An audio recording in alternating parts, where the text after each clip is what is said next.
On today's episode, we're going to talk about all the Week 9 matchups, plus my starts and sits for Week 9, coming right up.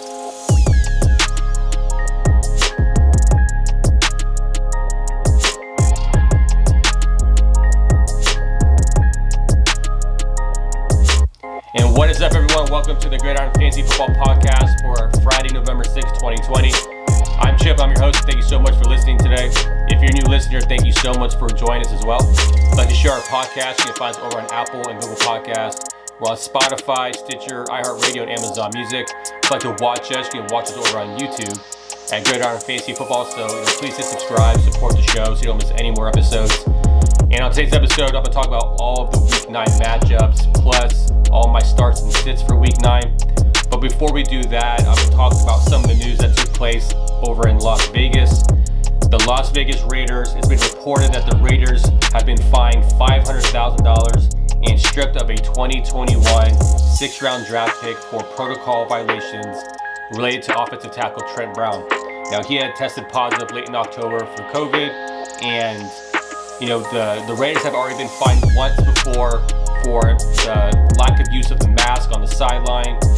John Gruden was fined, the Raiders were fined, and now this time they got another $500,000 fine plus a draft pick taken away, and then John Gruden got fined again. So it's just crazy that we're trying to keep the game going, right? We have every week we have tests that are coming up positive. We talked about Kendrick Bourne for the 49ers couldn't play last night because he had a false positive test, but because of that he couldn't play, which I'm wondering if there's going to be protocols on that. If you tested positive and then you get another test and it's a false positive, then you're able to play because obviously you're not positive for COVID. So I'm just wondering how that's going to take place, going forward. But it just sucks that Bourne had to miss that game last night because the 49ers could have used him. It might not be a difference in the game at all, but it just sucks that players have to miss games because of that. So, obviously they're trying to keep all the players safe. They're trying to maintain the NFL to keep on going and make sure we don't miss any more games or postpone any more games. But everyone has to do their part. I know it could be frustrating. I know it could be just inconvenient, but I think that it just keeps things going, and hopefully the Raiders will learn their lesson for this time around. I mean, hopefully second time's a charm rather than the third time. So we'll see, but just crazy to see that they lost a draft pick over that. So now going into the Thursday night football game, and recapping that game, the Packers went down to San Francisco for a Thursday night football matchup, and they won this game easily, 34-17. It's one of those things where the 49ers are so decimated on defense, they're decimated on offense with injuries, that this game should have been won by the Packers. It was an easy game for them. Obviously, when you look at the game on paper beforehand, like before all the injuries, it looked like a really good matchup. Obviously it's a rematch of the NFC Championship from last year, and I was hoping this game was going to be a little more competitive, but the 49ers just didn't have what it took to get it. I mean, Nick Mullins did not look very good, but when it comes to like fantasy outings, I mean, obviously Aaron Rodgers had a massive game. He had 4 touchdown passes. Devontae Adams had a massive game. He had 10 catches for 173 yards and a touchdown. So big gains from those two. When it comes to Aaron Jones was active, so he was obviously dealing with a calf injury. But because they're out of running backs based on the COVID stuff, Aaron Jones was not sure if he was going to play. He was questionable, and then he tested out his calf and all that before the game, and he made the trip, obviously, and he was able to play. Not a huge game from him. He had 15 carries for 58 yards, and he had 5 receptions for 21 yards. So if you're playing in a PPR format, not an awful game for Aaron Jones, but obviously it was a game that they just went up so early, and Aaron Jones was in that game late, so he was still getting, when the game was out of reach, he was still getting the carries, but just not a performance you would see out Aaron Jones on a typical basis. But it's good that he's back. He's good. Hopefully he didn't re-aggravate anything in his calf or foot or anything like that, so that's good that he's back. But on the San Francisco side of the ball, Nick Mullins got the start because Jimmy Garoppolo's out for a significant amount of time due to a high ankle sprain. He had 291 yards, a touchdown, and interception. So if you're in a 2-quarterback league, you probably had to play him because you either are dealing with a bye week or injury. So it's one of those things where, this is unfortunate, circumstances, right? So Nick Mullins just he saved you with that touchdown, but it definitely had a very low floor for you. But now this was interesting. This is something that I've talked about before when it comes to who to play for the 49ers backfield. And Jerick McKinnon, he was not getting the touches, in weeks prior because there was Jeff Wilson Jr. He got the majority of touches. He had a great game against the Patriots. He had 3 touchdowns. And then, JaMycal Hasty last week, he got the majority of the touches. And we're like, okay, well, if it's down to Hasty and it's down to McKinnon, well, it seems like the probability is Hasty's going to be the guy who's going to, have the majority of the touches. And was not the case, right? It was Jerick McKinnon. He had 12 carries for 52 yards and a touchdown. And then JaMycal Hasty had 4 carries for 3 yards, right? So what's frustrating about this is if you look at the snap counts, right? So the snap counts for their backfield is that they had 57 offensive snaps. Jerick McKinnon played 42 snaps, and then JaMycal Hasty had 15 snaps. So, it's hard to predict that, and that's frustrating for a fantasy owner to figure out, okay, well, JaMycal Hasty's the guy that I picked up on the waiver wire. It's leaning that he's going to be a top 20 guy this week, so let's go ahead and play him based on, obviously you got bye weeks and all that. And the Packers have a bad, rush defense. So, you just saw Dalvin Cook torch him last week, and then you see that JaMycal Hasty didn't start, or he got barely any snaps, but Jerick McKinnon was a starter. So, just frustrating for the sense of trying to figure out these backfields. So, but when it comes to the receiving for San Francisco, I mean, we have a new stars born type of guy, Richie James, right? Richie James led the team with 9 receptions for 184 yards and a touchdown.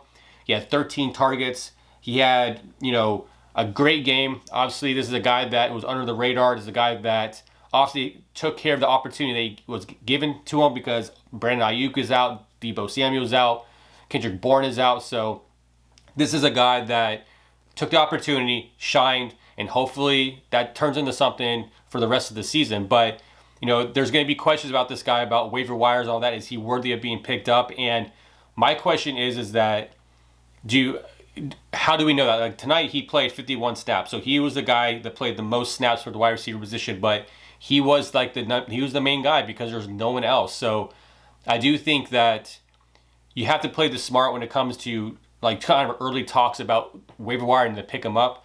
I mean, is he worthy of being picked up? I think and if you said it right now, if Bourne was out, if Ayuk is out next week, obviously if Deebo Samuel's out again, yeah, there's a chance that he could be a possible pickup for your waiver wire. But the problem is, once Ayuk comes back, once Bourne is back, and then Deebo Samuel, he just gets pushed down the depth chart. So, he had a great game. That's awesome, but I don't know how that translates to fantasy if you're going to add him and drop somebody that you could get more value out of. So I know that's going to be a question that gets that's going to be asked on a regular basis about if he's a guy that you should pick up. And my answer right now is no, but contingent on what happens with the other receivers. So if those receivers are out again and we know clearly that they're going to be out for another week, then you pick them up. But them playing Thursday night, obviously they have enough time until next Sunday where they could have COVID tests be negative, have consecutive days, and it's not going to be a big deal. So as of right now, I think Richie James had a great game, but I don't think he's somebody you put on your radar right now for a waiver wire pickup. So that is the Thursday night matchup recap, and now we're going to go to all of my starts and sits for week 9. And right now I'm going to start off with, remember, the bye weeks this week, we've got the Bengals, the Eagles, the Browns, and the Rams. So obviously those guys are on bye weeks, but we're going to start off with the first game, going with the Broncos versus the Falcons. This is an over-under 50. The Falcons are favored by 3.5 points in this game. And this is a game where obviously I think you're going to start Matt Ryan. You're starting Todd Gurley. You're going to start Melvin Gordon and Julio Jones. Now, Melvin Gordon, I have him on this list as a start, but he's more of an RB2 type of designation for me.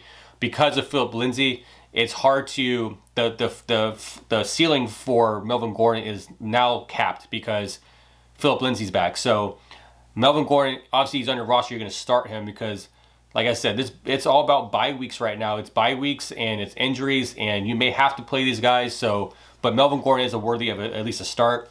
And then when it comes to sitting, so when I do all these starts and sits for the week, this is all based on one quarterback leagues because the majority of fantasy leagues are one quarterback. So I only want to give information that's going to be considered for one quarterback, but I will name quarterbacks that you should start if it's 2 quarterback leagues. So like for this game, for instance, Drew Lock. Drew Lock is probably a player that I think he does have some stream appeal this week because they're playing against one of the worst pass defenses. So Drew Lock does have some sneaky appeal when it comes to being a streamer this week. But if you're in a 2 quarterback league, you're gonna play him. I mean, you have to. That's the whole the whole challenge of having a 2 quarterback league is that you're going to start guys that you're normally not going to start on a regular basis, because generally if Drew Lock is on your roster in a 2 quarterback league, you're dealing with a bye week where you have to start him. So I think Drew Lock is a fine start if you're in a 2 quarterback league or if you're trying to find a streamer, because he does play against a bad Falcons defense. But at the tight end position, or the other start at the tight end position, I'm going to do with Noah Fant. Noah Fant and Hayden Hurst, I think, are 2 guys that you can start. They both have, tight end 1 potential this week. When it comes to a flex, I think Phillip Lindsay is good in the flex. Now, this is a high-risk, high-reward type of situation because obviously whoever has the hot hand is going to have the majority of the carries. We saw Phillip Lindsay bust out for a big touchdown run last week, so, that's what he can do. He's a guy that maybe not get a lot of carries, but he does a lot with those carries. So I think Phillip Lindsay does have flex appeal. Same with Jerry Jeudy. Now, when it comes to my boom-bust candidates for this game, Brian Hill, this is a boom-bust candidate for me. This is out of desperation because, if you, like I said, deal with injuries, deal with, anything that's dealing with, bye weeks, it's a kind of a gross thing to put into your flex, but he's involved. He definitely could get you some yardage and a touchdown, but if it leans your way, great. But it's one of those people that I'm going to pivot to someone else if there's better options, obviously. But Russell Gage. So if Calvin Ridley has not been practicing this week, so if that being the case, I think Russell Gage has some boom bust potential because obviously Julio Jones will be number 1, and then Russell Gage now has the opportunity to kind of shine like he did earlier in the season. But that's something that we haven't seen much involvement from him in the last few weeks, so it's hard to really want to play him. But I think that there are opportunities there. It's just a matter of like what's the stats with Ridley.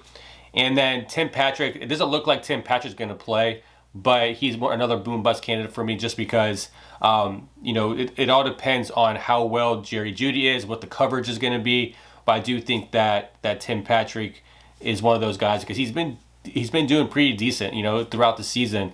But it's one of those things where he's not healthy, so you really don't want to play a player that is active and then not really feeling 100%. So moving on to the Seahawks versus the Buffalo Bills.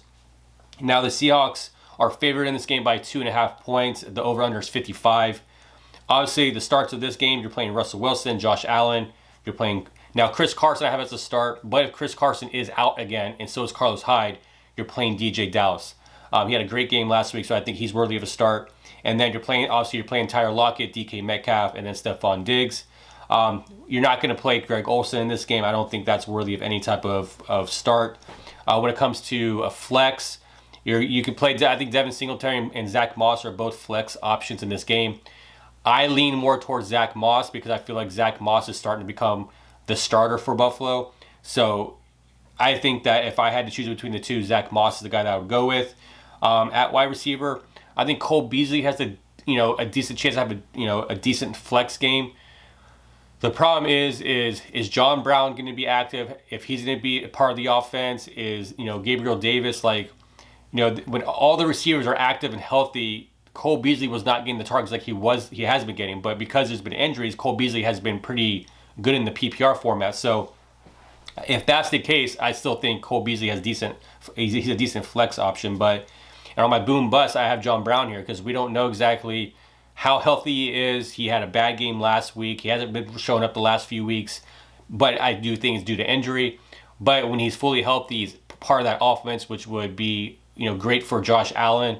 But I think this is a week that he has another bad week because I just don't think that he's fully healthy. So those are the starts and sits for that game. And then moving on to the Ravens versus the Colts. Now the Ravens are favored in this game by 2.5 points. The over/under is 45.5. Now this is going to be a weird game to try to figure out because obviously in this game you're going to start Lamar Jackson. Jonathan Taylor, to me, he's more of an RB2 for me. I think he just has, it's hard because of what we saw last week when it comes to Jordan Wilkins, Nyheim Hines, and Jonathan Taylor. So Jonathan Taylor has been dealing with an ankle injury, so that makes more sense on why Jordan Wilkins got so many snaps and so many carries. So, but I do think this is a tough defense. So Jonathan Taylor, you're going to start him, but just have low expectations. In this game, I think J.K. Dobbins has some. You can start him. I think that he's shown enough to have some more confidence of him being a starting running back, based on it's him and Gus Edwards. Now, if Mark Ingram is playing, that throws a wrench in that. But I do think out of J.K. Dobbins and Gus Edwards, I think you can be confident on starting as like an RB2, J.K. Dobbins. So at wide receiver, at Marquise Brown, he's the only wide receiver that I'm going to start in this game. And then at tight end, you're going to play Mark Andrews. Now, I'm sitting in this game. You're sitting Phillip Rivers. You're not playing T.Y. Hilton. He's dealing with a soft tissue injury, so I don't think he's going to play. And you're not going to play any Indianapolis Colts tight end. I've been saying this for a while now that there's too many tight ends that determine what to do and who to play. Now, you got Trey Burton, you got Mo Alley-Cox, and you got Jack Doyle. Like 2 weeks ago before the bye week, Trey Burton had his 2 touchdowns. Then before that, Mo Alley-Cox, before Trey Burton was active, Mo Alley-Cox was the one that was doing well because Jack Doyle was out. And now we got all 3 back and healthy. It's just hard to figure out who I want to play. And if I had a gun to my head today and I had to make a decision on what Colt tight end to play, it's going to be Trey Burton. But if you have better options to pivot to, I would do that. And then when it comes to a flex, I like Nyheim Hines. I think he's still involved in the role of the third down back. He comes in on third down. He's a change of pace guy. He's a good pass catcher.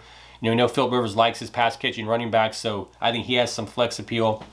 And then boom bust, I think Gus Edwards and Jordan Wilkins are both on that category because we just don't know right now. Like we saw split carries last week with J.K. Dobbins and Gus Edwards. Now I do think that Gus Edwards could have a decent game if you're pressed to have to play him. But it's just one of those guys where I don't want to trust that. I don't want to trust Jordan Wilkins, so I'm not going to play those guys. I'm going to have him more as a boom bust. And then going on to the Texans versus the Jags. Now in this game, the Texans are favored by 7 points. It's an over/under of 50.5. This game here, you're starting Deshaun Watson. You're starting, James Robinson, David Johnson, Will Fuller, and Brandon Cooks are the guys that I'm going to start. When it comes to who I'm going to sit, Jake Luton is the rookie quarterback that's taken over for Gardner Minshew due because of his injury. Now, if you're in a 2-quarterback league, you probably have to play him because if you did have Gardner Minshew and you need somebody to play, obviously you're going to have to play his backup. So you're kind of like out of luck and have to play him. But Jordan Akins and then Darren Fells, the tight ends for the Texans, you're sitting those guys. And at the flex, I have DJ Chark here. So DJ Chark hasn't been getting the target share and the production that we're hoping for. I mean, he was having a great beginning of the season. Things have kind of tailed off due because he's been dealing with injuries. But the receivers for Jacksonville is going to be DJ Chark, Laviska Shenault, and Keelan Cole are their flex options for me. But I'm very concerned because we don't know what Jake Luton's about. We don't know if he's a guy who's going to press the ball down the field. We don't know if he's going to be a guy who likes going underneath those short, quick routes. Who knows? So we don't know who he's going to have his eyes on when it comes to his favorite wide receiver and lock up with that guy. So don't know. And then when it comes to James Robinson, so this is a rematch of a game earlier in the season. The Texans are very vulnerable on their defense, right? They give up over like 400 yards a game. They have I think the second to last worst rush defense. And this is a game that I had James Robinson, hopefully a game that he was going to blow up with, like when they played the first time. And he had one of his worst fantasy games. So I think if I remember correctly, he had just over like 10 PPR points. But it's one of those things where it's a great matchup for James Robinson. He should have a big game. Hopefully, because of the new quarterback, they lean on him a little bit more, will allow him to carry that offense a little bit more. But I do think that this is overall fantasy-wise, I think you're going to get a good outing with the players that you're going to play based on the defenses. I think the Texans, even though they give up so much on the ground and overall, I'm curious on how good they're going to do defensively because they're going against a rookie quarterback. So not a very great play when it comes to DST, but I do think that if it's you're trying to figure out who you want to play for a defense, this may be one of those last minute teams that you play. But going on to the Carolina Panthers versus the Chiefs, the over under for this game is 52.5. It's they're favored. The Chiefs are favored by 10.5 points. Obviously you're starting Patrick Mahomes. You're starting now. This is Christian McCaffrey's. He should be back, right? He's off the IR. He's been practicing, so this should be his return game. So you're playing Christian McCaffrey. You're playing Clyde Edwards-Helaire. You're playing Tyreek Hill. Obviously Robbie Anderson and DJ Moore. You're starting Travis Kelce. Now you're sitting Teddy Bridgewater. Unless you're in a 2-quarterback league, Teddy Bridgewater. I mean, this Chiefs defense has been locked down. The last couple of weeks, they've been actually doing pretty well on the defense side of the ball. So I do think that Teddy Bridgewater could have a tough game this week. You're not going to play Mike Davis.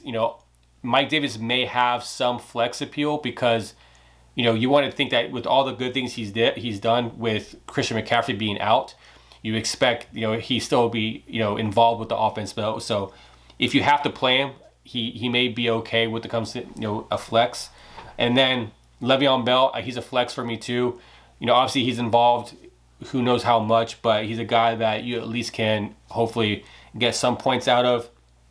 And then the boom bust candidates is Curtis Samuel. So Curtis Samuel is a guy that people were added to their fantasy rosters based on their game last week. I mean, he had 2 touchdowns, great game. But I think that this is a guy that we don't know exactly now with Christian McCaffrey back, because he was kind of taking the role of Christian McCaffrey. He was running the ball a little bit. He had a rushing touchdown last week, and then he had a passing touchdown. But we don't know what his involvement was going to be like with Christian McCaffrey back. So does he take a back seat? Does it go back to being Robbie Anderson and DJ Moore and Christian McCaffrey? So Curtis Samuel, he's a guy that I'm personally going to bench. And then Mecole Hardman. This guy is so hard to figure out because we don't know at any moment he can pop off for a 50-yard touchdown like he did last week. He's a guy that just, the weeks you play him, he does nothing for you. The weeks you don't play him, he blows up on your bench. It's just like, it's frustrating to figure out. So if you're playing in deeper leagues, you may have to play him, but he's a guy that he's a boom bust and he's too inconsistent for me to want to play him. So that's just my opinion on Mecole Hardman. And now going on to the Detroit Lions versus the Minnesota Vikings. The over-under for this game is 52.5. The Vikings are favored by 4 points. I think you can start Dalvin Cook. I think, he's on that verge of having a breakout game, so I think that he's getting closer to that. So I think Dalvin Cook, I'm kind of skeptical about this pick here, but I think that's a safe pick. I think you go ahead and start Dalvin Cook. Hope you can hear the sarcastic tone in my voice. But you're going to play Deandre Swift. Deandre Swift he had 2 good games after the bye week. He didn't have a good game last week, but you have to start DeAndre Swift. He's getting the majority of the snaps. He's getting the majority of the carries. I think he has a good game against the Vikings. And then you start Adam Thielen, Justin Jefferson. Now Marvin Jones, you're starting him. Kenny Golladay, he's out. So Marvin Jones becomes number 1. I think that he can have a decent game. You're playing Marvin Jones. At tight end, you're playing TJ Hawkinson.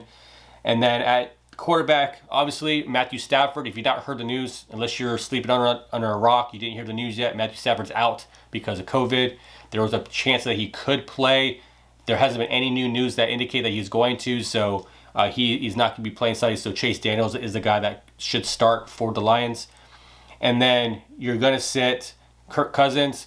If you're in 2 quarterback leagues, you're playing him. But Kirk Cousins, he's just awful this year. And if it wasn't like last week, Dalvin Cook going off for 4 touchdowns, it hides a lot of bad things that Kirk Cousins does. So I don't know. I mean, the Lions don't have a bad defense, so I can see Kirk Cousins just have another subpar game. So I'm not starting Kirk Cousins. And then when it comes to boom bust, I think Adrian Peterson, he still gets involved in the with goal line carries and short yardage stuff. So I think he does have some type of boom bust. Like I said, it's all about bye weeks and what you need during the bye weeks and for injuries. But I think that you can get Adrian Peterson in there if you need to. And then Marvin Hall. So last week, Marvin Hall had the yardage. He had over 100 yards receiving. That I want to see consistency before I decide to put him in my fantasy lineup or pick him up. I always play by the rules of 3. I want to see 3 games of consistent targets, yardage, receptions, possible a couple touchdowns. I want to see that me to feel comfortable by picking somebody up and playing in my lineup. So Marvin Hall for me is a boom bust. And then going on to the Chicago Bears versus the Tennessee Titans. This game is hard to figure out based on definite starts and all that stuff. So, I mean, you're starting your Ryan Tannehill, you're starting Derrick Henry, David Montgomery. That's a tough one for me, but if you have David Montgomery on your roster, you can't just bench him. So you're playing him, hope for the best. You're playing Allen Robinson, A.J. Brown, Jonnu Smith you're playing. I have Jimmy Graham here because Jimmy Graham, he's kind of that fringe tight end one where unless you have better options out there, I mean, Jimmy Graham is probably the best guy that's on your waiver wire right now. So Jimmy Graham deserves to at least have a spot start for you if you're on a bye week. But when it comes to what's tough about this game for Ryan Tannehill and A.J. Brown and Corey Davis, I think Corey Davis could be a good flex play. But the problem, I think Corey Davis could have a better game than A.J. Brown. I mean, like I've said, the Chicago Bears don't give up a lot of touchdowns. They don't to the receivers. So that's what's tough about this is that A.J. Brown's been balling out the last 3 weeks, but this is a tough matchup, and it's going to reflect on what happens with Ryan Tannehill. So, it's one of those things where you have to play him because of your starters, but it definitely could have low expectations written all over it because this is a tough matchup for the Titans. I mean, they've lost 2 in a row right now, and I just think that this could be another low-scoring game. And then, obviously, you're sitting Nick Foles. Nick Foles is not worthy of a start right now. And I mentioned, Corey Davis is a good flex. And then moving on to the New York Giants versus the Washington football team. This is an over-under of 41.5, and then there's a 3-point favorite. The Washington football team are a 3-point favorite. Now, when it comes to who I'm starting, Antonio Gibson, you're starting him. Terry McLaurin, you're starting him. Darius Slayton, Sterling Shepard, and then Evan Ingram, you're starting those players. When it comes to sitting, I'm not playing Daniel Jones and I'm not playing Kyle Allen unless I necessarily have to. But those guys these are two, I mentioned in the waiver wire show that these are the DSTs for these both teams you can play because I think that the quarterback play is that bad where Daniel Jones can have a good game, but he's prone to turnovers. And then Kyle Allen, I don't know, I just can't trust that either. So I think these two guys you sit. And when it comes to a flex, I think J.D. McKissic is a good flex. Obviously, he's the change of pace back behind Antonio Gibson. And then Wayne Gallman. So Wayne Gallman's on this list for me. Now, we don't know if Devontae Freeman's going to play. If he plays and he's active, I think that Freeman takes the starting role back. But if he's not, Wayne Gallman could be a decent flex play there. And then when it comes to boom bust is Golden Tate. Golden Tate, I think, is a very good wide receiver. It's just not consistent. He seems like he's the fourth option on that offense. I feel like it's Sterling Shepard, Evan Ingram, Darius Slayton, and then Golden Tate. So he did score a touchdown, on Monday night, but that's never consistent. So I think that Golden Tate is a guy that he's probably not rostered in your league. I know he's not rostered in my league, but I think that he's a guy that it's just hard to start, And then going on to the Las Vegas Raiders against the Los Angeles Chargers. This is an over-under of 53 points. It's a 1.5 spread, so the Chargers are favored by 1.5 points. You're starting Justin Herbert. I think Justin Herbert is a must-start every week. He's been showing way too much potential. Great, just having great games from a fantasy standpoint, great games overall. I think that he's a guy that you start him until he does not do well, and then you bench him. But he's a guy that I think you can play every week. Derek Carr, I think Derek Carr could have a decent game this week as well. He's been averaging over 20 fantasy points per game. Last week it was a bad game based on weather, a lot of wind, it's hard to pass the game or have a good passing game when you have weather like that. So Derek Carr can be a sneaky pick, a good play this week. Josh Jacobs, as of right now, he is supposed to play. He was downgraded. They did not practice on Thursday, so that's something to be concerned about. However, on every Saturday, on YouTube only, I do my weekly injury updates. So with all the information I get, I will do I'll do a video on all the injuries. So I try to do that as late as I can to get everything in there, have all the most recent updates from all the news around the NFL. But it looks like Josh Jacobs, he did not practice. However, He's still got Friday's practice, and he has possibly a Saturday practice to figure out what his fate is based on Sunday. So just something to pay attention to. Then Justin Jackson, you start him. You're starting Keenan Allen, you're starting Darren Waller, and you're starting Hunter Henry. In the flex, I think Joshua Kelly, he is the number 2 running back right now. So I think that based on his usage, he's definitely not taking the carries like Justin Jackson is, but I do think that if you need a spot start in the flex, I think he's decent there. Mike Williams had an almost 100-yard game last week with a touchdown. I think he's starting to become a guy that you can play in the flex, or if you're playing in a deep league when you have like 3 wide receivers, I think that he's a guy that you can play as well.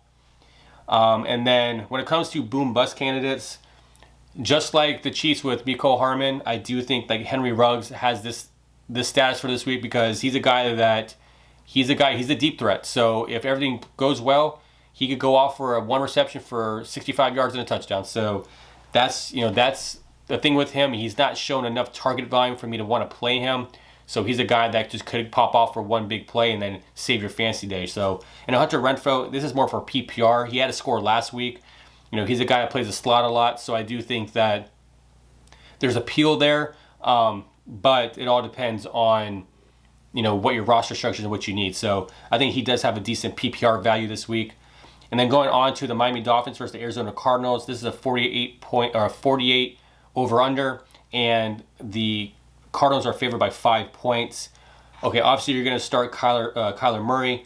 You're starting DeAndre Hopkins, and I think Mike Gesicki deserves a start in this game as well. You're sitting Tua right now, unless you're like in a 2-quarterback league. Tua, he's a guy that you just can't play unless you have to. But Tua's a guy I want to see another game from him and see how he progresses from his first NFL start to his second. So hopefully it starts to continue to trend forward, but hopefully we can start him and start talking more about fantasy in the upcoming weeks. So in this, I was going to have, Matt Breida was supposed to be the guy. So Myles Gaskin was the guy that was the starter for the Dolphins. He sprained his MCL. He's on short-term IR. So then Matt Breida was to be the guy that should be the starter. However, Matt Breida did not practice because of hamstring issues. So now it's looking like he may not play. So that means that Jordan Howard is the guy that's next in line. And Jordan Howard, he's been, earlier in the year, he was getting the goal line carries. He had some fantasy relevance, but then, Myles Gaskin was the guy that started, becoming the lead back and being more effective. So overall, in the sense of like every down back. So if you are rostering Myles Gaskin and you lost out on Matt Breida, well, hopefully Jordan Howard's still there and pick him up. So hopefully it's not too late if you need that spot start for this week. And then when it comes to with the flex, I think Devontae Parker obviously is a good flex here. And then Christian Kirk. Christian Kirk just had 4 touchdowns in the last 2 games. He's been doing very well. However, the target share is not exactly there to feel really comfortable about playing him. And then honestly, the Miami Dolphins defense has been playing pretty well. So I'll be very curious and see how the Cardinals deal with this Dolphins defense because they've been playing lights out. So those are my guys that I'm going to play. And then the boom bust, like I said, Jordan Howard, if he gets to start, he's a decent guy to play. High risk, high reward type of player. And then Preston Williams. So Preston Williams is a guy that, I had as my breakout star for this year as a wide receiver. He was one of them. And I was hearing a lot of good news about him in training camp, and so I felt comfortable of making that decision. However, it's just not transpiring yet. So Preston Williams, he did get a touchdown a couple weeks ago, but it was on a short touchdown pass, and then he didn't really do much after that. So he's just not involved enough, again, enough passes and yardage for me to feel comfortable playing him. And then going to the Pittsburgh Steelers versus the Dallas Cowboys. This is the biggest over-under of the week. It's a 13.5 over-under, and it is, the 13.5 point spread, and the over-under is 41.5. So they're expecting this to be a one-sided game, but obviously I think your Big Ben's a good play. You're playing James Conner, playing Zeke. Marty Cooper, this is a tough one for me because Marty Cooper, I have him as a wide receiver 2 this week. But that Dallas defense, man, or not the Pittsburgh Steelers defense against that Dallas Cowboys offense, man, we saw what happened last week, right, to Dallas Cowboys. I mean, there's no disputing that team is in shambles and they just can't do anything offensively.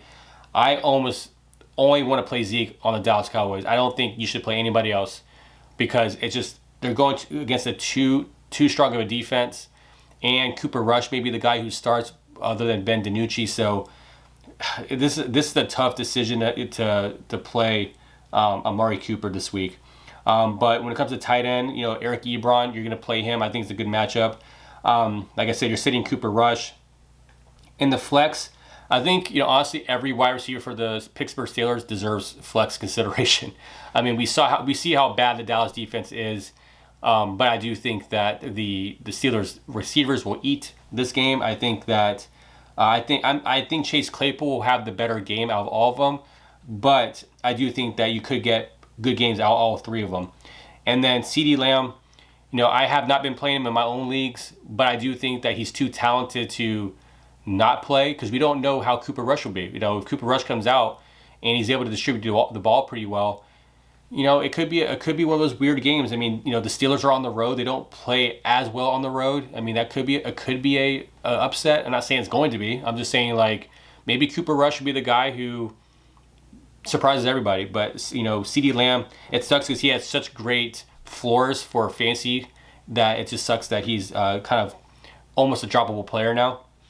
And then boom bust, Dalton Schultz, he's a boom bust for me just because we don't know exactly if Cooper Rush, like Ben DiNucci, he was the guy who was throwing to Michael Gallup, so he favored Michael Gallup last week. And then you look at Cooper Rush, if he's the starter, who is he going to like more? So usually tight ends are friendly to new quarterbacks and slot receivers, and then running backs. So I think, there's potential there, but I'm not banking on it. I want to see it first, but I rather have the points on my bench.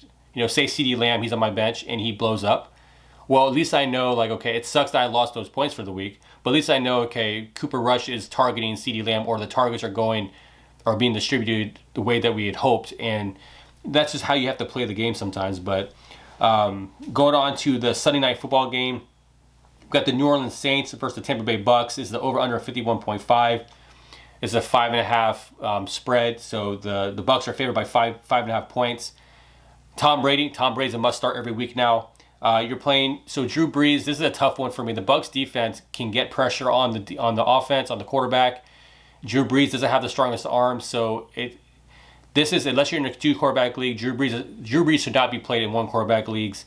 I know he's going to get Michael Thomas back. He should be getting Emmanuel Sanders back, but it's hard to play a guy who just hasn't really been doing much fantasy wise. So, he's on the fence for me. You're starting Alvin Kamara. If Michael Thomas is active, which he should be, you're playing Michael Thomas. You're playing Mike Evans. You're playing Gronk and Jared Cook. I think the Bucks are very vulnerable at the tight end position. I think that Jared Cook. I'm talking about Jared Cook. He could have a good game against the Bucks defense. You saw what Evan Ingram did on Monday night. He just torched them. So I think Jared Cook, because he does the shorter routes, he's kind of that safety outlet. Him and Kamara are for Drew Brees. I think that could be a good game for Jared Cook. And Gronk, I think Gronk is back to being Gronk. So I think Gronk is going to have a good game.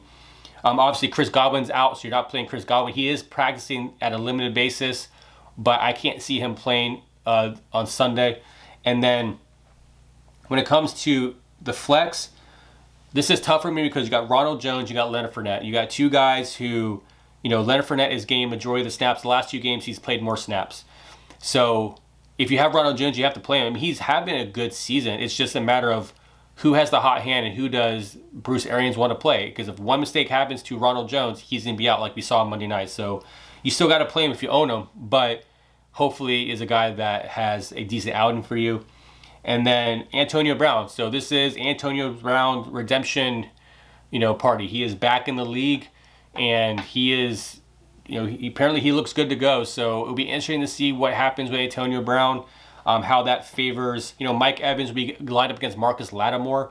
So the last 4 games, Marcus Lattimore has shut him out. I think the only time that Mike Evans got the best of Marcus Lattimore was, I think it was 2018. It was like the first game of the season when Ryan Fitzpatrick was the quarterback for the Bucks, where he just blew up Lattimore. But ever since then, it's been pretty lackluster. So I don't think if Mike Evans is locked up by Marcus Lattimore, I think Antonio Brown could actually have a good game. So And you don't want to discount like Scotty Miller. He's still available there too. So it'll be interesting to see how Tom Brady now distributes the ball with the defense, if Marcus Lattimore is on Mike Evans, and how that overall plays out, and having a relationship with Antonio Brown. So I'm fascinated for this game to kind of see how that plays out. And then if Emmanuel Sanders is back, I think he has some flex appeal there too. Just because he plays the slot. Obviously, Drew Brees' arm, he can't push the ball down the field, so I think that Emmanuel Sanders could have a decent game. And then Latavius Murray, he's a boom bust for me, because Alvin Kamara obviously is the stud in that backfield. But Latavius Murray gets carries every single series. Does he get the goal line work? Who knows? Because Alvin Kamara has not scored a touchdown in the last couple of weeks, so it'd be interesting to see that. But that's the boom bust for that game. And then moving on to the exciting Monday night game, we got the Patriots versus the Jets, and this is a over under of 42, and the Patriots are favored by 7 points.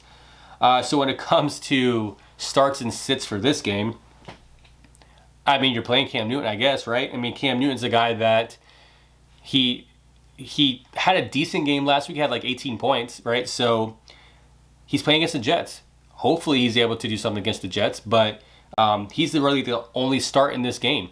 And then when it comes to who you're sitting Sam Darnold. Like, I have to play Sam Darnold this week. I'm in a 2-quarterback league. Big Ben's my 1 quarterback. Joe Burrow's my 2nd, but he's on a bye week, so I have to play Sam Darnold.